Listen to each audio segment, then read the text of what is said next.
Hello, welcome back to my channel. तर आज आपण एकदम चटपटीत अशी चाटची रेसिपी बघणार आहोत। तर त्यासाठी एका भांड्यामध्ये 1 ग्लासभर इतकं मी पाणी घेतलंय आणि त्याच्यामध्येच घालायच्या आहेत 4 अशा सुकलेल्या लाल मिरच्या आणि त्या शिजत ठेवायच्या आहेत। त्यानंतर घ्यायचं आहे आपल्याला एक कुकर आणि त्या कुकरमध्ये ठेवायचं आहे 3 स्वच्छ असे धुवून बटाटे आणि बटाट्याच्या वर पाणी येईल इथपर्यंत आपल्याला पाणी घालायचंय आणि झाकण लावून ठेवून द्यायचंय।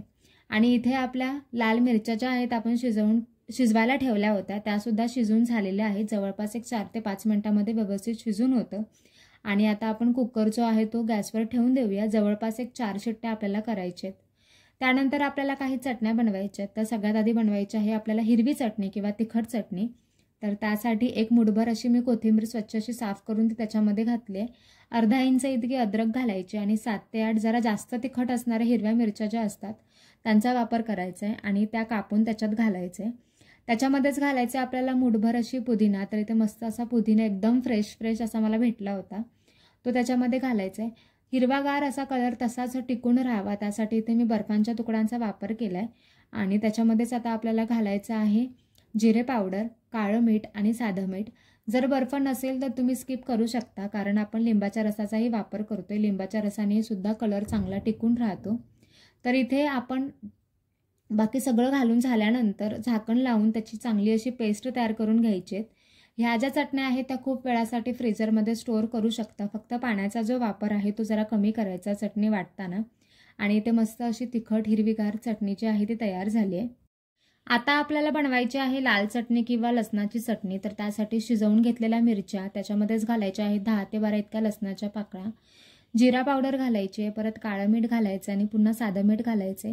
सगळी चटणी जी आहे ती व्यवस्थित अशी मिळून यावी, एक जाडसरपणा यावा त्यासाठी इथे मी नायलॉन सेवचा वापर करते। जर तुमच्याकडे नसेल तर तुम्ही शेंगदाणे किंवा डाळवं वापरू शकता। हे सगळं घालून झाल्यानंतर पुन्हा झाकण लावायचं आणि व्यवस्थित अशी त्याची पेस्ट तयार करून घ्यायची। आणि इथे आपली लसणाची चटणी जी आहे ती सुद्धा तयार झाली आहे। तर इथे आता आपल्या सगळ्या चटण्या ज्या आहेत त्या तयार झाल्यात। गोड चटणी जी आहे ती मी ऑलरेडी बनवून ठेवली होती, फ्रीजरमध्ये ती स्टोअर होती।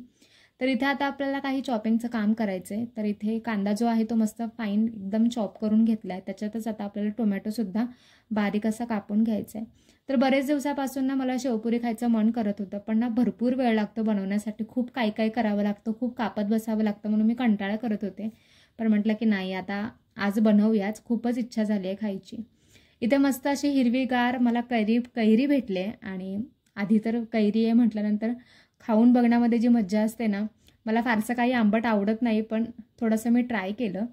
आणि इथे बटाटे जे आहेत तेही व्यवस्थित शिजून झाले होते आणि त्यालासुद्धा मी आता बाहेर काढून घेते आणि त्याचीही साल काढायची। आता हे सगळं करेपर्यंत माझ्या पोटामध्ये जे कावळे ओरडत होते की मला थांबवतच नव्हतं की एक 10-15 मिनिटासाठी बटाटे जे आहेत ते आपण थंड होऊ द्यावं आणि नंतर पटापट करावं।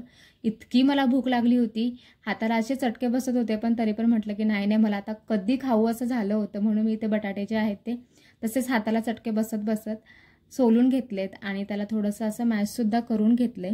तर शेवपुरीचा जरा हाच एक असतो की खूपच राडा पडतो, हे पण करा ते पण करा, चटण्या झालं, चॉपिंग झालं, पाणीपुरी झालं किंवा बाकीच्या गोष्टी झाल्या तर पटकन होतात, सँडविचेस वगैरे झाले तेही पटकन होतं। तर इथे फायनली बटाटे जे आहेत ते मी व्यवस्थित असे सोलून घेतलेत। माझ्यापुरताच बटाटा सोलला, एकच बटाटा सोलला आणि ते बाकीचे जे होते ते तसेच ठेवून दिले।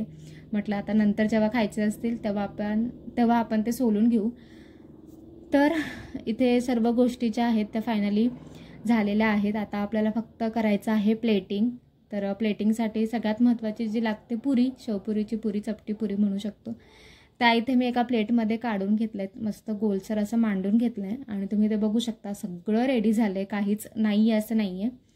तर बटाटा, कांदा, कैरी, टोमॅटो, चण्याची डाळ, थोडासा चाट मसाला, काळं मीठ आणि बाकीचं सगळं रेडी झालं आहे। आणि आता आपल्याला लावायचा आहे सगळ्यात आधी बटाटा, त्याच्यानंतर आपल्याला लावायचं सगळीकडे थोडासा असा कांदा लावून झाल्यानंतर आता आपल्याला लावायचा आहे बारीक असा चिरलेला टोमॅटो। तर तोही मी सगळीकडे लावून घेते आणि हे सगळं रॉ इन्ग्रेडियंट जे होतं ते सगळं लावून झाल्यानंतर लावायच्या आहेत चटण्या। तर सगळ्यात आधी लावायची आहे हिरवी अशी चटणी, तिखटपणा जसा आपल्याला आवडतो तसा। त्यानंतर लावायची आपल्याला लसणाची चटणी। तर सगळीकडे मी लसणाची चटणी जी आहे ती व्यवस्थित अशी लावून घेते. आणि सगळ्यात शेवटी येते गोड चटणी किंवा गुळाची आणि चिंचेची चटणी, तर तीसुद्धा मी इथे लावून घेते. त्यानंतर मस्त असा चाट मसाला आणि काळं मीठ असं थोडं असं सगळीकडे असं वरून भुरभुरायचं आणि त्याच्यावर लावायची अशी शेव, नायलॉन शेव. सगळीकडे नायलॉन शेव मिळत नाही, थोडीशी जाडसर मिळते, तीही लावली तरीही चालते, चांगली लागते. वरून मस्तपैकी अशी कोथिंबीर घालायची, मस्त अशी बारीक बारीक चिरलेल्या कैरी आणि चणा डाळ. आणि इथे आपली फायनली शेवपुरी जी आहे ती तयार झाली. आणि आता मला अजिबात राहवत नाही आहे टेस्ट करण्यासाठी. तर आजचा व्हिडिओ जर आवडला असेल तर मला कॉमेंट बॉक्समध्ये कळवा आणि सोबतच चॅनलला देखील सबस्क्राईब करा, लाईक करा, शेअर करा. तुमच्या आजूबाजूच्या मित्रमंडळींना सुद्धा सांगा सबस्क्राईब करायला. तोपर्यंत बाय.